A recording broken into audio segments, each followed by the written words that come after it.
ఏ party నాయకుడు, అది BRS party కావచ్చు, లేకపోతే కాంగ్రెస్ పార్టీ ముఖ్యమంత్రి కావచ్చు, తెలంగాణ రాష్ట్రంలో భారతీయ జనతా పార్టీ నరేంద్ర మోడీ గారి నాయకత్వంలో గత 11 సంవత్సరాలుగా మేము చేసినటువంటి తెలంగాణ రాష్ట్ర ప్రజల సంక్షేమం కోసం, తెలంగాణ అభివృద్ధి కోసం మేము చేసినటువంటి కార్యక్రమాల మీద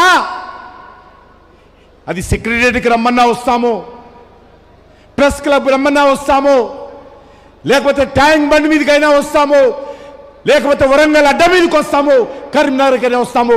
బహిరంగంగా నరేంద్ర మోడీ గారి ప్రభుత్వము తెలంగాణకి ఏం చేసిందో చర్చించాల్సిందిగా నేను కోరుతా ఉన్నాను.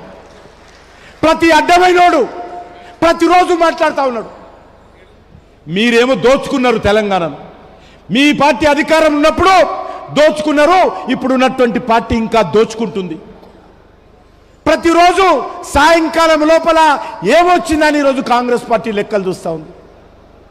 అలాంటి మీరు నీతి నిజాయితీతో, అంకిత భావంతో ₹1 గత 11 సంవత్సరాలుగా మోడీ గారి నాయకత్వంలో ₹1 అవినీతి జరగకుండా దేశ ప్రజల సంక్షేమం కోసం, దేశ అభివృద్ధి కోసం ఒక ధర్మకర్తగా, ఒక సమర్థవంతమైనటువంటి నాయకత్వంతో పనిచేస్తున్నటువంటి నరేంద్ర మోడీ గారి ప్రభుత్వాన్ని విమర్శించేటువంటి నైతిక హక్కు ఈరోజు బీఆర్ఎస్ పార్టీ కానీ కాంగ్రెస్ పార్టీగా ఉందని అడుగుతాను. మీరు దోచుకున్నారు తెలంగాణను. తెలంగాణ కోసం 12 లక్షల కోట్ల రూపాయలు నరేంద్ర మోడీ గారి ప్రభుత్వం ఖర్చు పెట్టింది. ఈరోజు మనం చేస్తా ఉన్నాం. సుమారు ఈ రాష్ట్రంలో గత 11 సంవత్సరాలుగా 34 సంస్థలు నరేంద్ర మోడీ గారి ప్రభుత్వం ఏర్పాటు చేసింది.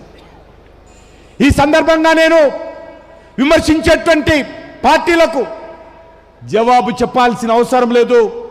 ప్రతిరోజు కాంగ్రెస్ వాడు అంటాడు బీఆర్ఎస్ బీజేపీ కలిసి కుమ్ముక్కైందని, బీఆర్ఎస్ వాడు అంటాడు కాంగ్రెస్ బీజేపీ కుమ్ముక్కైందని. మేము ఎవరితో కుమ్ముక్క కాము. మేము కుమ్ముక్కయ్యేది తెలంగాణ ప్రజలతో తప్ప మరే పార్టీతో మేము కుమ్ముక్క కాము. మా ఎజెండా డెవలప్మెంటు, మా ఎజెండా నీతి నిజాయితీ, మా ఎజెండా తెలంగాణ ప్రజల ఆకాంక్షలు, మా ఎజెండా తెలంగాణ అమరవీరుల ఆకాంక్షలు.